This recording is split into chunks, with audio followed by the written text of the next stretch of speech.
The god Atlas, the squatter man, the first king of Atlantis. If he ruled over the earth, then maybe the earth can be considered Atlantis.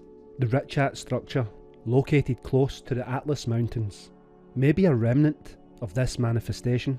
Anthony Peratt's petroglyph research highlights the gods as torus fields.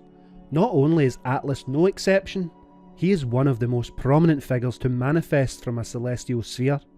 What are these celestial spheres, we hear you ask? Look at the winged disk of antiquity. This is the supernova of the planet Saturn. Its atmosphere is ramping up in a supernova event. Not only did it release energy in all directions, but one of these great pillars was earth-bound. The energy released carved straight through the ancient solar configuration. Venus ejects as a comet-like planet, and people all over the world perceive these great events in the stories laid out as mythology. The winged disk of Saturn first manifests a great pillar that warps under the pressure of the plasmoids. Eventually, a full-fledged torus field appears, and in the case of Atlas, he's holding up the heavens, the celestial sphere of antiquity, the planet Saturn, and the close proximity of the ancient solar configuration is most prevalent with the depictions of Atlas. Wait to hear this. Remember this: mythology was the religion of antiquity. This was the effort to remember. The knowledge of the myths may remain, but the interpretations have long been forgotten about. Atlas, a prominent figure in Greek mythology, he is often depicted as the titan condemned to hold up the heavens. This god's story intertwines with various myths and legends, including the tale of Atlantis and the celestial spheres. Could there be a connection between Atlas and Atlantis? The nature of the celestial spheres he held, and the intriguing hypothesis that Atlas represents a squatter man torus field, as suggested by modern researchers like Anthony Peratt and David Talbot. The very name Atlas is deeply embedded in Greek mythology and has significant connections to the legendary island of Atlantis. According to Plato, Atlantis was named after Atlas, who was the first king of the island and son of Poseidon. This connection highlights the importance of Atlas not only in mythology, but also in the cultural and geographical imagination of the ancient Greeks. Traditionally, Atlas is depicted as holding up the celestial spheres, not the planet Earth itself. These spheres represented the heavens and the stars, the assembly of the gods, symbolising the boundary between the earthly and divine realms. The Furness Atlas, a Roman copy of a Hellenistic sculpture, is one of the oldest surviving depictions of Atlas holding the celestial spheres. This concept of the celestial sphere can be linked to the ancient symbol of the winged disk, prevalent in various cultures such as Egypt and Mesopotamia. This winged disk often represented divine power and the sun god Ra in Egyptian mythology. Some researchers like Anthony Peratt propose that the winged disk and similar symbols could represent a torus field. This is a structure formed by plasma activity during significant cosmic events, and in this case, the significant cosmic events is the supernova of planet Saturn, the winged disk of antiquity. David Talbot's work further explores the idea that many mythological figures, including Kronos, who was the planet Saturn, many of these figures were inspired by celestial phenomena, such as the Saturnian supernova event, the winged disk of antiquity. According to this hypothesis, the god Atlas could symbolise the torus field that manifested during a supernova event that involved the planet Saturn. This event might have created a visible torus field around the planet Earth, which ancient peoples recorded in the petroglyph records. In Greek mythology, the golden apples were kept in the garden of Hesperides, guarded by nymphs who were daughters of Atlas. The mythology speaks of these apples that were a symbol of immortality and were sought by Hercules as one of his 12 labours. The Atlas Mountains in North Africa are named after the Titan, Atlas. Some theories suggest that geological or plasmatic activity could have played a role in this formation, although this remains debatable. The earliest depictions of Atlas date back to ancient Greek art, where he is shown bearing the celestial spheres on his shoulders. And it's these images that resonate with petroglyphs found worldwide, which some researchers, like Anthony Peratt, interpret as representations of a torus field visible in the ancient sky. This intriguing hypothesis that Atlas represents a torus field formed during a cosmic event such as the Saturnian supernova event.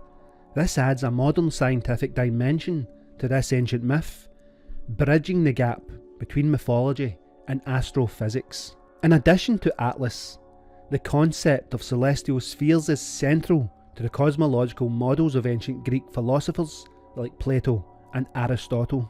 These guys envisioned the heavens as a series of nested, transparent spheres, each carrying a different celestial body. Or perhaps they didn't envision this. Perhaps this is what they could see in the sky. In Norse mythology, the cosmos is divided into 9 realms, all connected by the world tree Yggdrasil. The heavens, including Asgard, which is the realm of the gods, and Vanaheim, which is the realm of the Vanir gods, are part of this complex cosmological structure. Hindu cosmology describes the universe as consisting of multiple layers or lokas, each representing different realms of existence.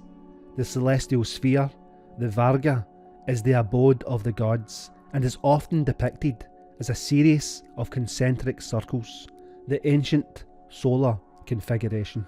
The Celts envisioned the celestial sphere as a vast dome encompassing the earth, filled with stars that represented divine presences or significant aspects of life. The ancient Egyptians believed in a celestial sphere where the stars and planets were gods and goddesses.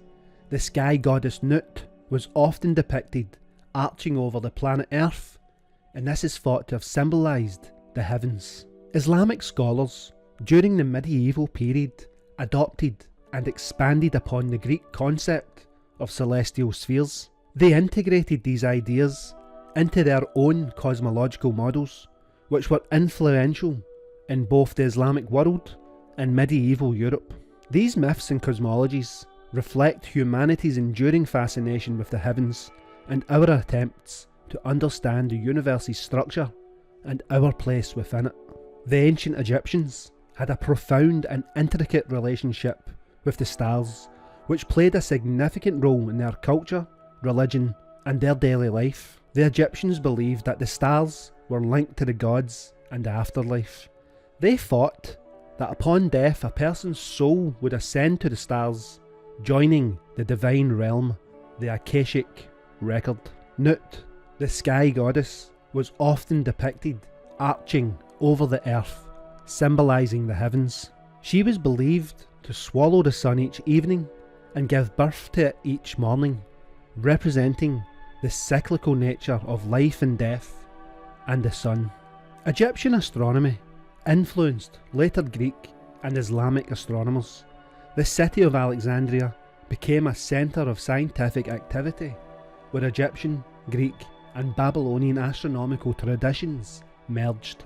The ancient Egyptians' sophisticated understanding of the stars and their integration into various aspects of life highlights their advanced knowledge and deep spiritual connection to the cosmos. Plato tells us that Atlas, the god, was the first king of Atlantis. As the first king, Atlas ruled over the island and its people, establishing a powerful and advanced civilization. His descendants continued to rule Atlantis, maintaining its prosperity and influence. The very name Atlantis itself is derived from Atlas, signifying his importance and central role in the myth. The island was often referred to as Atlantis Nessos, and this means literally, after translation, Island of Atlas. Atlas inherited the central and most significant portion of Atlantis from his father, Poseidon. The myths speak of Poseidon dividing the island into 10 parts, giving each of his 10 sons a portion to rule. Atlas, being the eldest son, received the central region, which included the capital city of Atlantis, and perhaps this is part of Africa, or maybe the planet Earth itself. As the first king, Atlas established a centralised government that maintained order and prosperity across the island. His rule was characterised by fairness and effective administration of laws and policies.